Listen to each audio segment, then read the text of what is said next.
తెలుగు రాష్ట్రాల్లో యువతి యువకులను మోసం చేస్తున్న సంస్థ గుట్టురట్టయింది. చండీగఢ్లో ఇండియా బిజినెస్ పేరుతో నిరుద్యోగులకు వలవేస్తున్న కుట్ర బయటకొచ్చింది. ఖమ్మం జిల్లాకు చెందిన మాధవీలత అనే యువతి ఈ విషయాన్ని బయటపెట్టింది. అయితే ఆమెను చంపేసేందుకు దుండగులు స్కెచ్ వేశారు. కానీ ఆమె చాకచక్యంగా వారి ఫోన్లు రికార్డ్ చేసి ఖమ్మం జిల్లా సిపికి పంపడంతో అసలు విషయం వెలుగు చూసింది. నువ్వు ఇవ్వు, నీకు దమ్ముంటే నువ్వు ఫోన్ నెంబర్ ఇవ్వు. నాది చేతుల బ్లేడ్ పెట్టి చీరుతా చంపనిది. ఏం టైం పాస్ అనుకుంటున్నావా? ఏంటిది? నా చెంప బ్లేడ్ పెట్టి కోస్తావా? ఆపరేషన్ మన మనిషికి ఆపరేషన్ చేసి బ్లేడ్ చేతిలో పెట్టి కొడితే చంప చీరుకోతుంది. నా చెంప చీరుస్తావు బ్లేడ్ పెట్టి. గంజా బ్యాచిని పట్టుకొని చెంప బ్లేడ్ పెట్టి చీరుస్తారని బెదిరిస్తున్నావు అంతేనా? చంప కాదు, చేతితో కొడితే చంపనే వలిపోవాలి. నీది మొత్తం బ్లేడ్ సరే సరే సరే పెట్టే, చూద్దాం, పెట్టే మరి. సరే మంచిది, కాల్ చేసుకో. Okay okay done. సరే, ఏం మాట్లాడపోయినా వరంగల్ స్టేషన్ దిగితే నేను చీరి పడదింటారు. ఎవరు ఎవరు ఎవరైనా ఎవరైనా అంటే ఇప్పుడు నువ్వు నన్ను బెదిరిస్తున్నావు తమ్ముడు?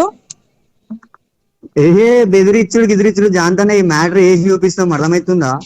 అంటే ఎవరిని గెలుకుంటూ వాళ్ళని గెలికినావు గుర్తు పెట్టుకో.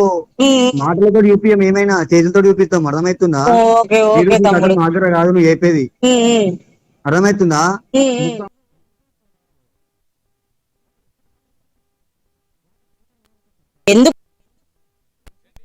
కత్తి భాస్కర్ అనే వ్యక్తితో పాటు మరికొంతమంది ఇండియా బిజినెస్ పేరుతో ఓ సంస్థ ఏర్పాటు చేశారు. Bar code, QR code creation, data entry job పేరుతో నిరుద్యోగులను ఆకర్షిస్తున్నారు. ఉచిత జాబ్ ఇస్తామని వలవేస్తున్నారు. 70,000 రూపాయల వరకు వసూళ్లకు పాల్పడుతూ మోసం చేస్తున్నారు. నిజామాబాద్, ఖమ్మం, భద్రాద్రి కొత్తగూడెం, వరంగల్, విశాఖ, గుంటూరు జిల్లాల్లో చెందిన అనేక మంది వారి చేతిలో మోసపోయారు. జాబ్లో జాయిన్ అయిన వారు చైన్ లింక్గా మరికొందరిని కూడా చేర్పించాలని రూల్ పెట్టారు. దీంతో చాలా మంది యువత మోసపోయారు. వీరిలో దాదాపు 15 మంది యువకులు మోసగాళ్ల బారి నుంచి తప్పించుకుని ఖమ్మం చేరుకున్నారు. మరోవైపు వీరి ఆగడాలను వైరాకు చెందిన మాధవీలత అనే యువతి ప్రశ్నించింది. దీంతో ఆమెను హత్య చేసేందుకు కత్తి భాస్కర్, అవధూత విఘ్నేష్ సహా మరికొందరు యువకులు వరంగల్ రైల్వే స్టేషన్ ప్రయత్నించారు. బ్లేడ్తో గొంతు కోస్తామని, గ్యాస్ సిలిండర్ పెట్టి ట్రైన్ పేల్చేస్తామని ఫోన్లో బెదిరించారు. ఈ బెదిరింపులను ఫోన్లో రికార్డ్ చేసి ఖమ్మం సిపికి పంపారు మాధవీలత. పోలీసుల సాయంతో సురక్షితంగా వైరాకు చేరారు ఆమె. మరి కాసేపట్లో ఖమ్మం సిపిని యువతి యువకులు కలవనున్నారు.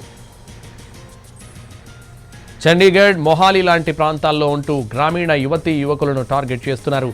వీరి చేతిలో ఇప్పటికే దాదాపు 5,000 మంది మోసపోయినట్లు తెలుస్తోంది.